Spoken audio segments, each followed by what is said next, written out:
Tapi emang suka nulis-nulis, suka baca-baca gitu, buku, suka. Jadi mungkin dari situ ya kenapa aku suka bahasa-bahasa yang lebih puitis.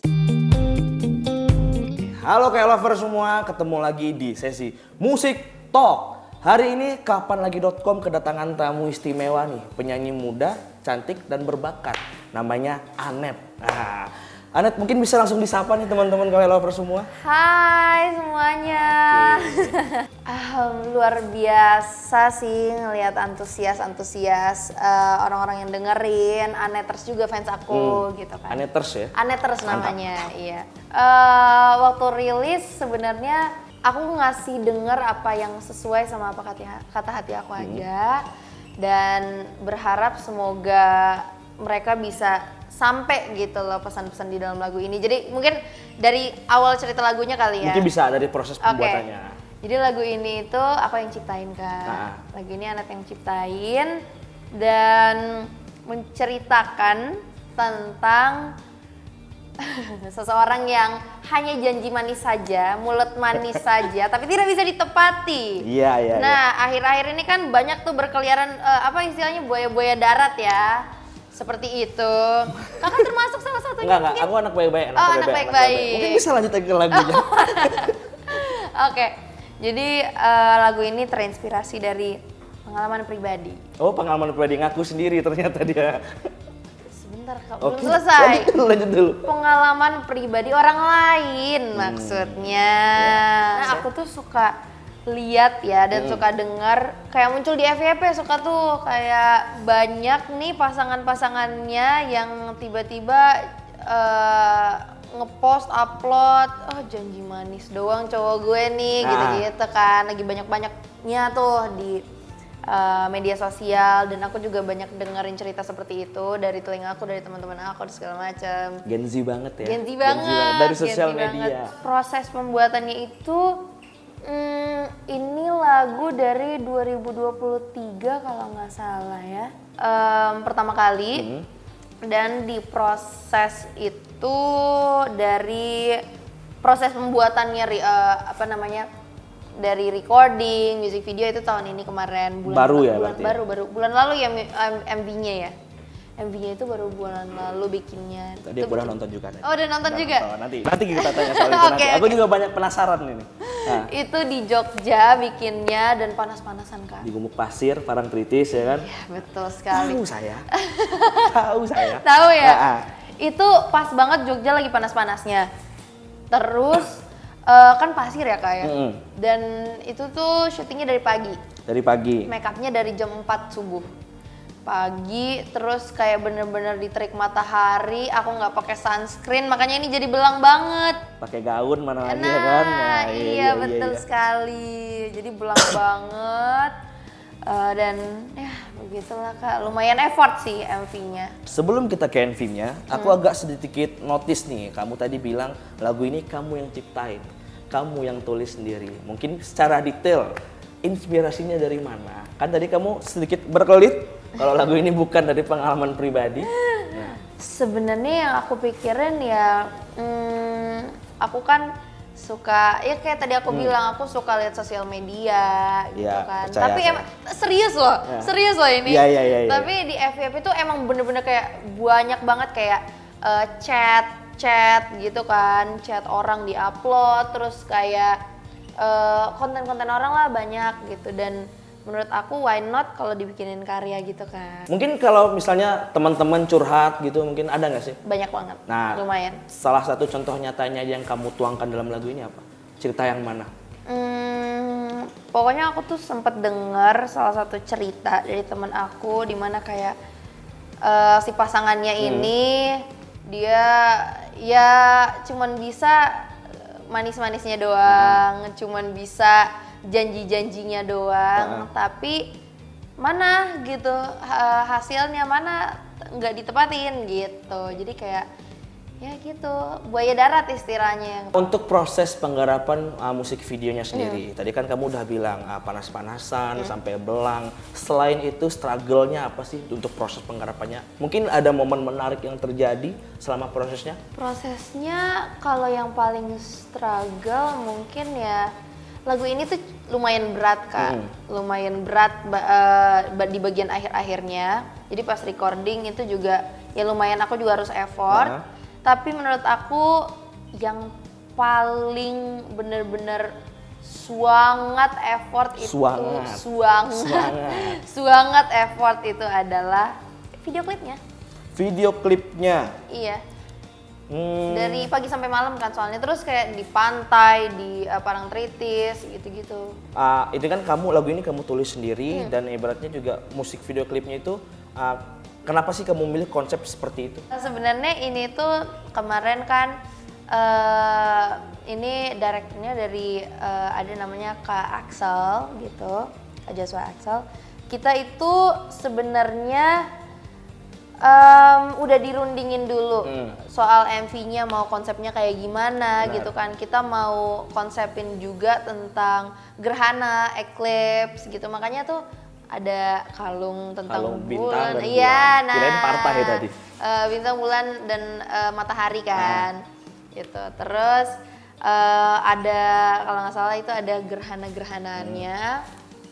Kita udah rundingin deh sih dari awal dan kebetulan aku juga suka alam. Dan pas banget konsepnya tuh tentang alam kan, di pantai, di lari-lari di hutan gitu. Oke. Kenapa milih Pandai Bicara? Selain tadi yang udah kamu jelasin ya, mungkin kamu punya makna tersendiri untuk judulnya. Pandai Bicara, sebenarnya aku nggak tahu ya, kayak tiba-tiba lirik dalam tanda kutip Pandai Bicara itu muncul sendiri di otak aku waktu aku lagi nulis liriknya.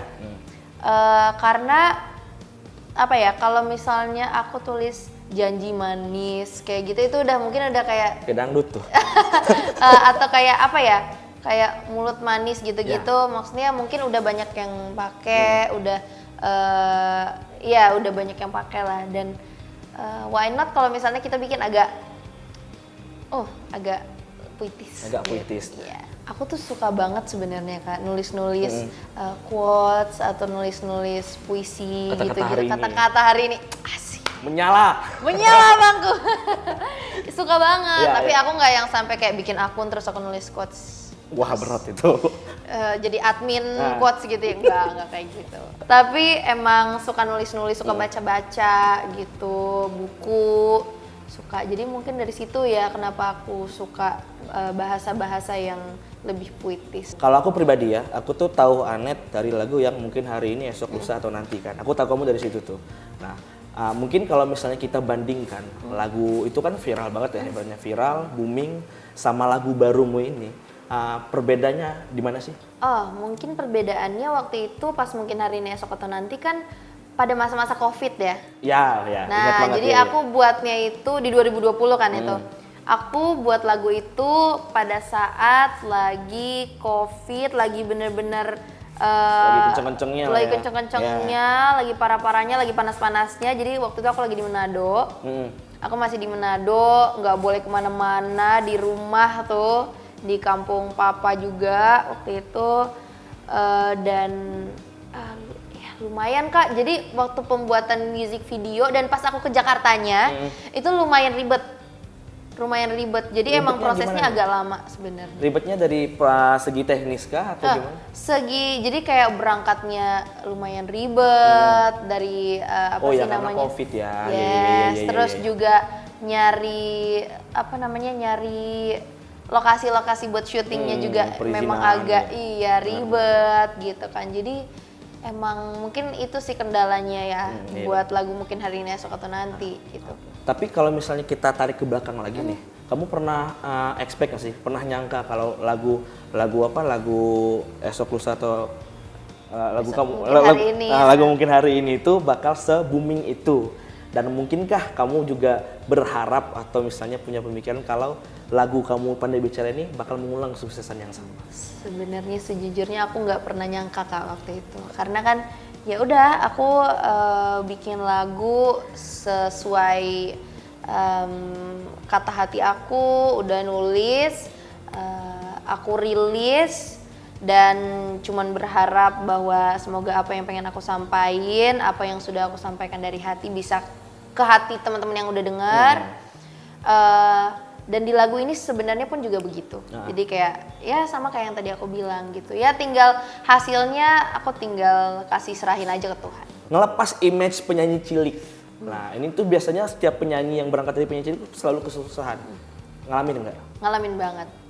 Aku juga ngalamin dimana masa-masa apa tuh namanya? Bukan, apa sih namanya? Transisi.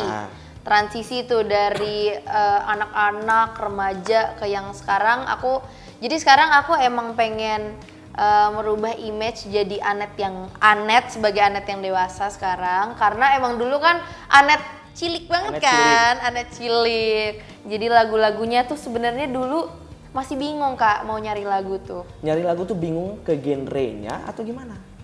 Ke tema lagunya. Tema lagunya. Karena menyesuaikan umur ya. Iya betul. Sulit tuh. Dan pas remaja pun masih bingung karena itu kan masih bimbang ya di antara anak kecil sama udah dewasa belum juga gitu kan. Jadi kayak masih harus nyari lagu yang universal lah gitu kan. Itu masa mungkin hari ini esok atau nanti itu masih di masa transisi tuh. Ya itu masa transisi itu jelas banget. Maksudnya menceritakan mau jadi apa sih gua gitu. Iya benar-benar itu tuh 14-15 tahun. Kamu kan dari kecil udah disorot sebagai seorang penyanyi kan. Kamu pernah ngerasa kayak risih gitu nggak sih, nggak nyaman gitu? Kan gue mau main nih, gue disorot mulu gitu. Apa gimana sih? Waktu itu sih Kak sempet ada di masa-masa itu. Di masa-masa umur berapa ya? Pokoknya di mana aku lagi sebenarnya harusnya teman-teman kayak lagi nongkrong, main-main.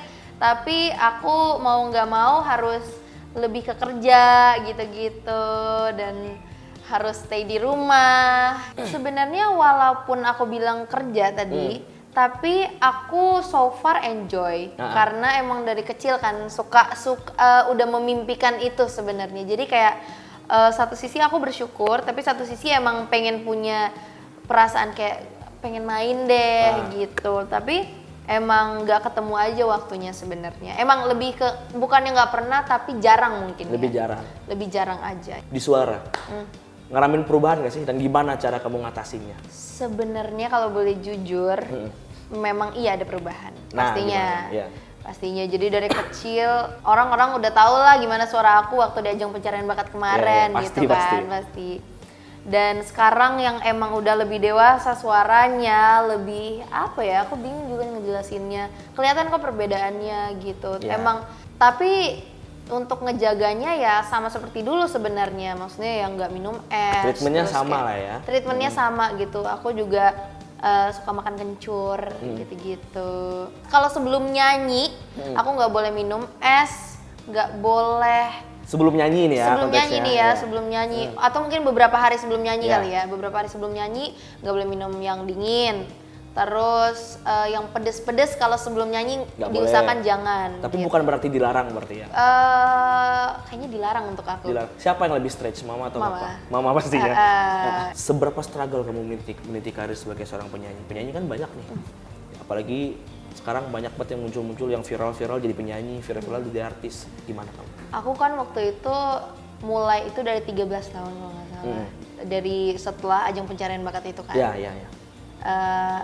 Struggle-nya lebih ke challenge-nya itu lebih ke konsistensinya sih kan. Jadi kayak menjaga untuk tetap eksis, menjaga untuk tetap apa ya? Tetap eksis. Jadi kalau dari aku sih sebenarnya tipsnya lakuin aja hal-hal positif. Contohnya buat karya. Gitu. Tetap itu harus tetap buat karya. Terus emang harus mengasah diri lagi gitu, harus nekat keluar dari zona nyaman kayak gitu sih Kak. Aku tuh sebenarnya pengen banget punya lagu upbeat, pengen punya lagu yang R&B, Tapi emang karena dulu aku itu emang suka genrenya itu yang lebih ke situ tuh, lebih ke R&B gitu-gitu. Sekarang malah balad semua. Iya, nah karena dari mungkin hari ini esok atau nanti orang-orang udah kenalnya Anet dengan lagu galaunya gitu kan. Jadi ya mau nggak mau kita bikin lagu galau terus kan gitu. Tapi itu bukan berarti aku nggak suka lagu galau ya. Aku anaknya emang melankolis banget juga. Emang melankolis banget ya. Cengeng. Cengeng. Enggak lumayan. Lumayan, oke. Lumayan. Jadi lagu galau juga suka, tapi kalau emang ditanya genre suka apa, sukanya genre R&B. Jadi ya semoga doain aja ke depannya bisa buat lagu R&B. R&B, titik terendah kamu dan titik tertinggi kamu tuh terjadi kapan, Ci? Aku sempat ngalamin di titik terendah. Kalau nggak salah berapa tahun lalu ya? Belum lama sih, 2 tahun lalu kalau nggak salah. 2022. Gimana tuh? Gitu, kalau nggak salah ya di bagian itu. Karena itu di masa-masanya banyak banget hate comment. Banyak banget DM yang sangat menyakiti hati sekali ya. Gitu. Sebenarnya gimana ya? Tapi aduh, kalau ngelihat ke belakang tuh rasanya kayak. Tadi bentar, aku penasaran nih, hate comment tuh terjadi karena apa? Karena sejauh yang aku ikutin ya soal kamu, kayaknya nggak ada apa-apa deh. Nggak ada yang gimana-gimana, fan-fan aja. Nggak tahu ya Kak ya, mungkin emang kita nggak bisa menyenangkan hati semua orang juga kan. Benar. Dan kita juga tidak bisa menutup satu persatu mulut orang dan ketikan orang. Jadi nggak tahu, suka aneh-aneh aja kadang orang tuh tiba-tiba DM yang hal yang sebenarnya kayak nggak nyambung gitu, tapi ada yang kayak gitu tuh. Tapi kamu bacain tuh satu-satu? Dulu tuh aku kadang tuh emang suka buka DM Kak dulu. Iseng anaknya ya. Emang nyari penyakit anaknya, bener. Iya. Tapi sekarang mungkin karena udah lebih terbiasa jadi lebih bodo amat. Iya. Lebih waktu kayak benar, betul.